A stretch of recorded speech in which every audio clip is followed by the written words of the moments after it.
As you're probably well aware, our DNA is like this humongous blueprint of information on how to make a human. Usually, this massive document is packaged up nicely into a storage bin called a chromosome. Actually, usually we have 46 chromosomes that we use to neatly organize all our information, depending on how you define organize. Each of the 46 chromosomes is actually part of a pair of chromosomes, since you get one from each parent, so 23 pairs. If you wanted to make another human, first you'd have to find someone that feels the same way, and then you both contribute half your chromosomes, so one from each pair, right? 50-50. Now, what if someone contributes one too many? Say dad contributes 23 and mom contributes 24. Is that possible? Yes, and it's the basis of one of the most common chromosomal disorders, Down syndrome. Someone with Down syndrome has 47 chromosomes instead of 46. Specifically, they have an extra copy of chromosome 21. So instead of 2, they have 3.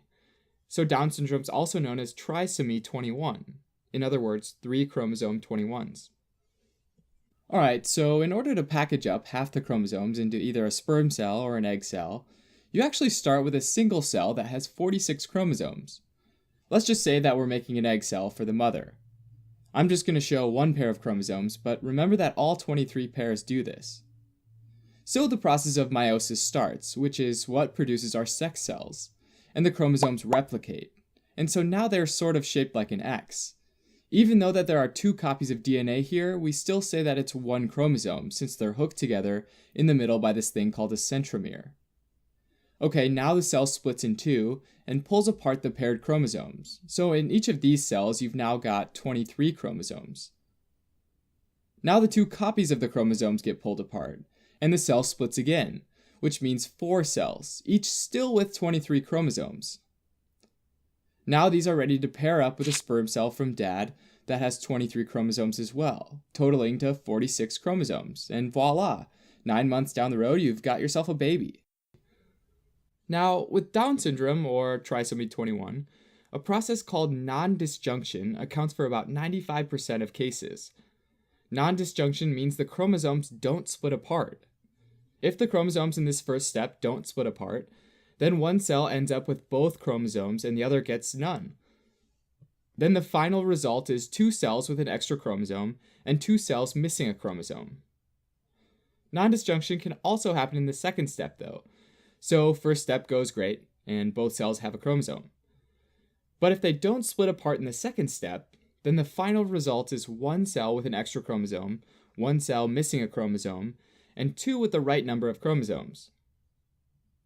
Now if a sperm cell combines with any of these that have a duplicate of chromosome 21, then the combined cell will have 1 extra copy of chromosome 21. In other words, 3 chromosome 21s, or trisomy 21. In case you were wondering, the sperm could also combine with these cells that have a missing chromosome. If that's the case, then there would be a total of only 1 chromosome 21, and we would call that monosomy 21. In my example, we followed the egg cell from the mother, but this process could happen the opposite way, where the sperm starts out with too many or too few copies of chromosome 21. Apart from non-disjunction, Robertsonian translocation accounts for about 4% of trisomy 21 cases. Translocation, in this case, is a fancy way of saying move from one place to another. So a part of one chromosome moves and switches places with a part from another chromosome.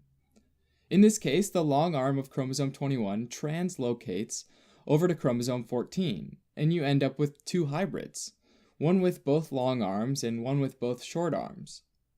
This little guy with the short arms carries just a little bit of usually non-essential genetic information, and is typically lost by the end of meiosis. So there are a few ways that this can go down.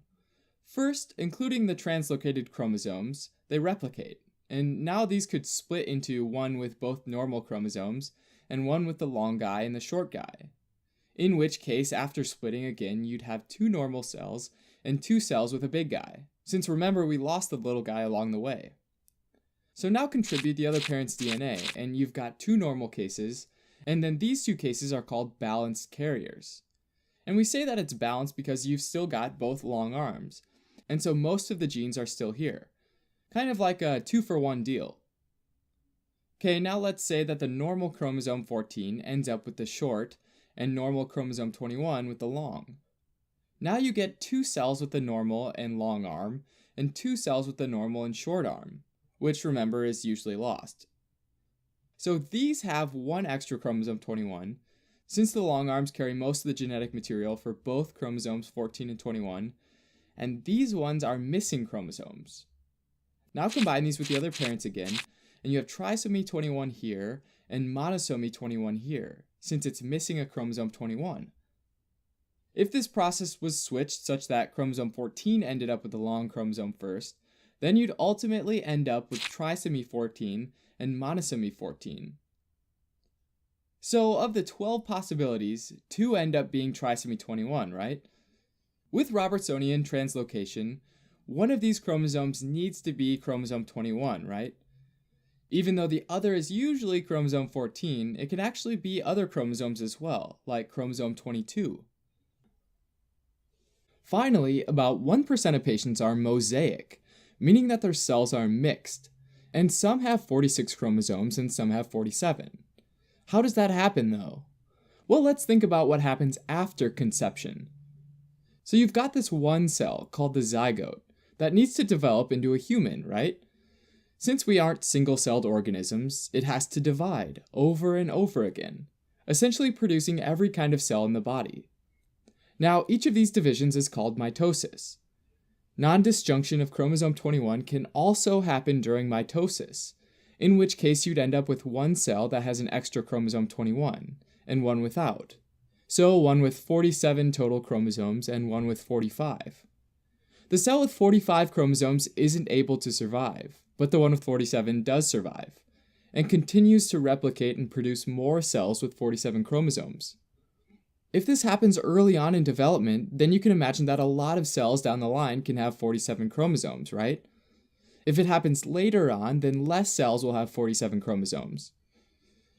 Mosaics can also happen when the zygote starts with trisomy 21, or 47 total chromosomes. In this case, non-disjunction would produce one cell with another extra chromosome 21. So this one has 4 chromosome 21s, totaling to 48 chromosomes. And this cell can't survive. The other cell, though, loses one of its 3 chromosome 21s. So now it only has 46 chromosomes, which happens to be the normal amount of chromosomes, right?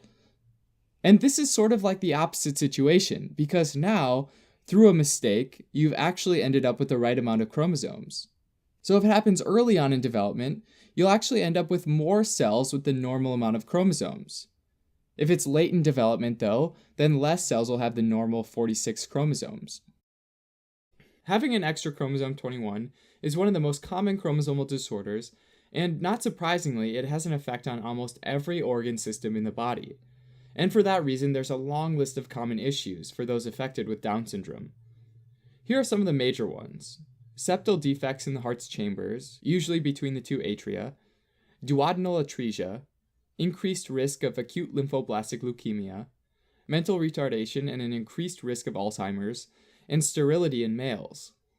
There are several physical characteristics as well, like a simian crease in the hands, a gap between the first 2 toes, a flat facial profile, and epicanthal folds. Having an extra chromosome 21 is thought to affect these systems by an overexpression of genes on chromosome 21, since there's an extra copy contributing to gene expression, which changes the development of all the systems just listed. Now, a major risk factor for Down syndrome is maternal age, the age of the mother.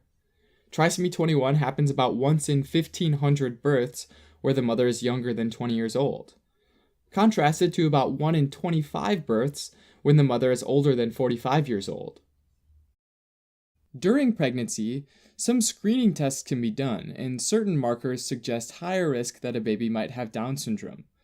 Alpha-fetoprotein, or AFP, unconjugated estriol, or UE3, are on average lower when compared to unaffected pregnancies, and human chorionic gonadotropin, or HCG, as well as inhibin A are both typically elevated compared to unaffected pregnancies. An imaging test using ultrasound can also be performed, where clinicians look for nuchal translucency. None of these are exact indicators of Down syndrome, however, but they do give valuable information about the overall risk of Down syndrome. Even though there's a long list of complications and hardships for people with Down syndrome, improved medical care has led to a much greater longevity and quality of life. Many individuals with Down syndrome are able to thrive and lead full lives. Thanks for watching. You can help support us by donating on Patreon or subscribing to our channel or telling your friends about us on social media.